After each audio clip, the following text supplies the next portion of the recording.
안녕하세요. 4월 22일 월요일 날마다 죽게로 큐티 가이드 시작하겠습니다. 오늘 본문은 창세기 40장 16절에서 23절까지의 말씀입니다.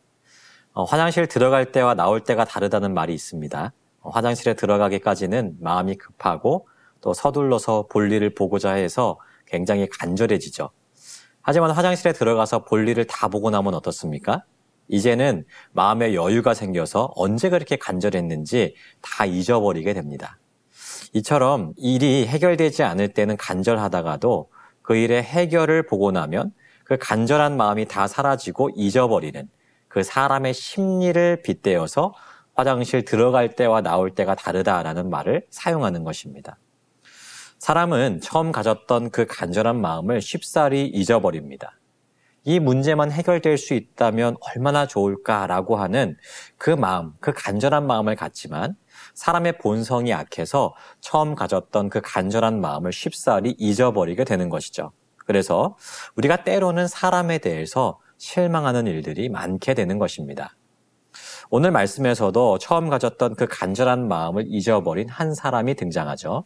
관찰 질문 1번입니다. 떡 굽는 관원장의 꿈은 무엇입니까?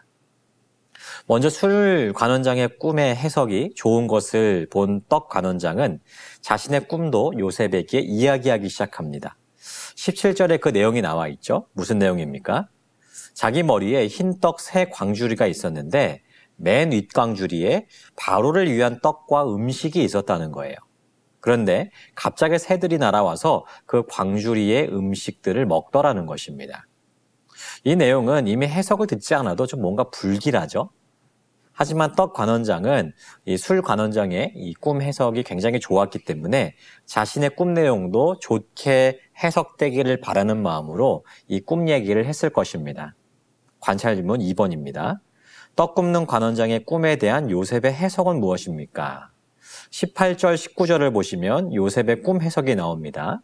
먼저 머리 위에 새 광주리는 사흘이라는 거예요. 자, 여기까지는 술 관원장의 해석과 똑같죠? 그런데 문제가 무엇입니까? 사흘 후에 떡 관원장이 복권되는 것이 아니라 죽게 되리라는 거죠. 바로가 관원장을 죽일 뿐만 아니라 그 시신을 나무에 달게 될 텐데 그때 새들이 날아와서 그의 시신을 뜯어먹게 되리라는 것이에요. 바로 관찰 질문 3번 보겠습니다.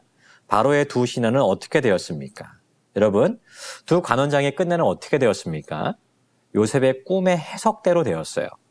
사흘 후에 바로의 생일을 맞게 됐습니다. 그때 바로가 잔치를 열었는데 두 관원장을 불러서 머리를 들게 했어요. 그런데 꿈 내용 그대로 술 관원장은 복권이 되었는데 떡 관원장은 죽어서 그 시신이 장대에 매달리게 되었습니다. 요셉이 꿈을 해석한 그대로 다 이루어지게 된 것이에요. 자, 여러분, 모든 것이 요셉의 꿈의 해석대로 되었습니다. 그렇다면 요셉의 마음에는 어떤 기대가 생기게 될까요? 이전에 요셉과 술 관원장이 약속한 바가 있죠. 자신의 꿈 해석대로 되면 자기를 좀 기억해 달라는 거예요. 내가 이곳에 갇힐 만한 죄를 지은 적이 없으니까 자신의 억울한 일을 바로에게 말해 주어서 이곳으로부터 풀려날 수 있도록 도와달라는 거죠. 그런데 문제가 무엇입니까? 23절입니다. 술 맡은 관원장이 요셉을 기억하지 못하고 그를 잊었더라. 술 관원장이 요셉을 잊어버렸다는 것입니다. 서론에서 이야기한 것처럼 화장실 들어갈 때랑 나올 때가 완전히 다른 그러한 상황이 벌어지게 된 거예요. 어떻게 보면 요셉으로서는 어느 정도 기대할 수도 있었을 거예요. 내가 혹시라도 이 사람의 도움을 받아서 풀려날 수 있게 되지 않을까라고 하는 그러한 기대를 갖게 됐을 수도 있었습니다. 하지만 그 기대가 이제는 완전히 깨어져 버린 그런 상황에 처하게 된 것이에요. 아무리 요셉이라도 이런 상황 속에서는 실망하는 마음이 생기지 않았을까요? 사랑하는 여러분, 그런데 우리에게도 이러한 일들이 얼마든지 일어날 수 있다는 것입니다. 아니, 이미 우리가 많이 경험하면서 살아가고 있을 수도 있습니다. 내가 처한 어려운 상황과 고난의 순간에 때로는 사람의 도움을 바라면서 우리가 기대를 하죠. 하지만 어떻습니까? 우리가 믿었던 사람으로부터 거절을 당하기도 하고 나의 간절한 도움의 요청을 외면당하기도 합니다. 또한 나를 도와주겠노라고 그렇게 약속했지만 그 약속을 잊어버린 채 배신을 당하기도 하죠. 여러분, 이것이 사람이 가지고 있는 연약함이에요. 나의 어려움을 외면할 뿐만 아니라 약속도 잊어버리고 배신하는 것. 그리고 그것이 바로 사람이 가지고 있는 연약함이고, 그래서 우리는 사람에 대한 무수한 실망을 하면서 살아가게 되는 것이죠. 하지만 사람은 우리를 잊어버리고 또한 실망하게 하지만 우리 하나님은 어떠십니까? 하나님은 우리를 잊지 않으십니다. 나의 슬픔을 아시고 고난에 빠진 나의 어려움을 외면하지 않으시는 아주 신실하신 분이 우리 하늘 아버지시라는 거예요.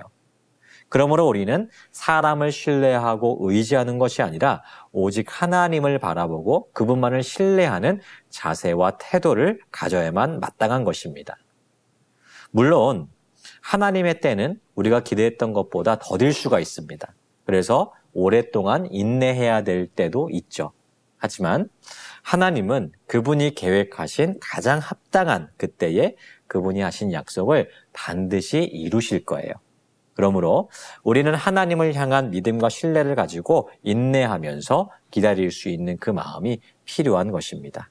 오늘도 이 말씀을 통해서 사람을 의뢰하는 것이 아니라 오직 하나님만 믿고 신뢰하며 나아가는 우리 모두가 되기를 주님의 이름으로 축복합니다.